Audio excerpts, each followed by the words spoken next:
Hello student, most welcome. आनंद मासिक पत्रिका अंक 7 के प्रतिलेखन संख्या 22 और 23 का डिक्टेशन लिखेंगे। डिक्टेशन लिखने से पहले इसमें आने वाले कुछ हार्ड वर्ड और वाक्यांश की आउटलाइनों पर एक नज़र डाल लेंगे। यदि आपको इसका पीडीएफ चाहिए तो आप हमारे Telegram channel short hand with Vivek से इसका पीडीएफ डाउनलोड कर सकते हैं।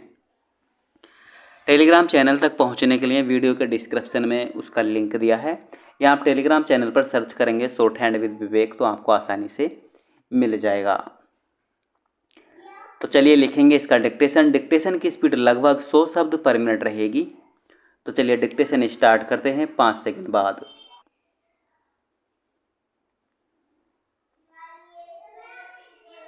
महोदय, मैं कोई अर्थशास्त्री तो नहीं हूँ, परंतु मैं भारत के लोगों के बारे में थोड़ा बहुत जानने का दावा अवश्य करती हूँ।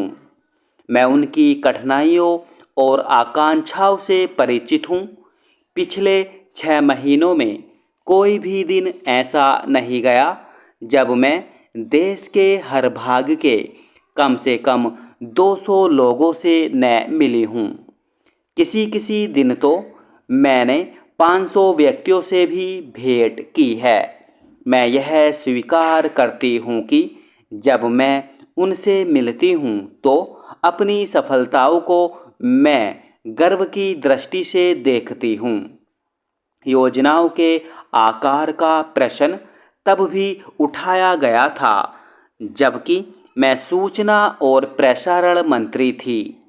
तब भी मैं छोटे आकार की योजना के विरुद्ध थी। हमें इसके मनोवैज्ञानिक और राजनीतिक पहलुओं पर विचार करना चाहिए। छोटी योजनाएं जनता की आवश्यकताएं पूरा नहीं कर पाएंगी। अभी उस दिन मैं आंध्र में थी। वहाँ मुझसे से गरीब आदमी मिलने आया और कहने लगा कि हमें इस्पात का कारखाना ज़रूर चाहिए। मैंने उन्हें बताया कि मैं आपकी बात योजना आयोग तक पहुंचा दूंगी और वही अंतिम निर्णय लेगा। मैंने उनसे पूछा, क्योंकि इस्पात के कारखाने पर तो भारी लागत आएगी, इसलिए उसके बदले में क्या आप कुछ सिंचाई के कार्यों को तरजीह नहीं देंगे? उन्होंने जवाब दिया कि सिंचाई का इंतजाम तो हम स्वयं कर लेंगे। उन्होंने मुझसे यह भी पूछा, यदि हम इस्पात के कारखाने के लिए धन एकत्र करें तो इसमें क्या आपको कोई आपत्ति होगी? बहुत से लोग इस्पात के कारखाने को प्रतिष्ठा की बात मानते हैं। जिन दिनों मास्को में भूखमरी फैली हुई थी और लोगों को राशन में प्रतिदिन केवल एक ही आलू मिलता था, तब भी रूसी यह चाहते थे कि मास्को की भूमिगत रेल दुनिया में सर्वोत्तम होनी चाहिए। यह तो मनुष्य का सहज स्वभाव है और इस बात को हमें भूलना नहीं चाहिए।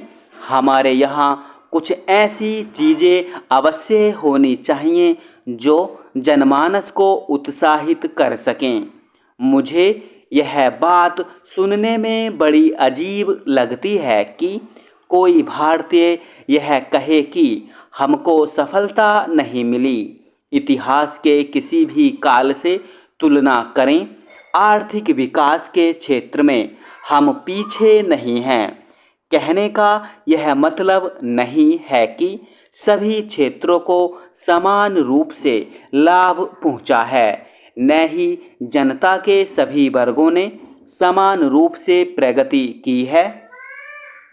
महोदय, विदेशी सहायता के बारे में मेरा विचार यह है कि जब हम आर्थिक दृष्टि से अपने पैरों पर खड़े न हो जाएं, हमें और अधिक विदेशी सहायता लेनी चाहिए।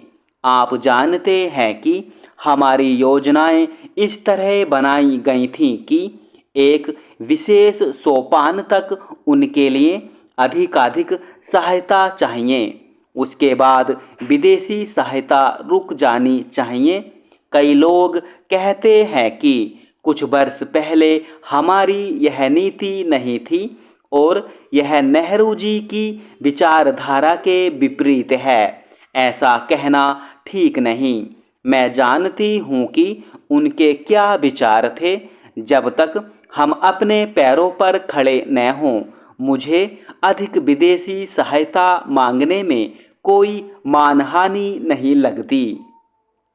कुछ लोग यह कहते हैं कि हमने अपने लोगों की योग्यता का लाभ उठाने की पर्याप्त चेष्टा नहीं की।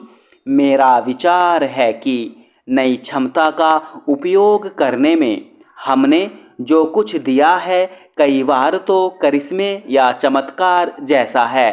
यह ठीक है कि कई बार योग्य व्यक्तियों की उपेक्षा की जाती है या कई बार उनकी योग्यता का पूरा उपयोग नहीं हो पाता। हमारी कुशलता ने बढ़ने का यह भी एक कारण है।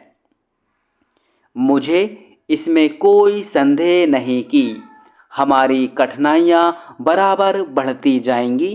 कई बार तो एक ही दिन में 100% तक भी बढ़ जाएंगी, पर मैं तो कठिनाइयों का सामना डटकर करती हूँ।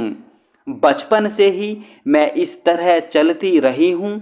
यदि मैं जनता से छोटे लक्ष्यों की चर्चा करूँ तो वे कहेंगे अपनी छोटी छोटी योजनाएं अपने पास ही रखो और योजना आयोग को ही उन्हें पूरा करने दो। धन का बहुत महत्व होता है, परंतु योजनाओं को केवल पैसे के हिसाब से ही देखना सही दृष्टिकोण नहीं है। आप मुझे क्षमा करेंगे यदि मैं राष्ट्र की समस्याओं को एक गृहिणी की या माँ की नज़र से देखूं। क्या मैं अपने बच्चों को भूखा मरने दूंगी?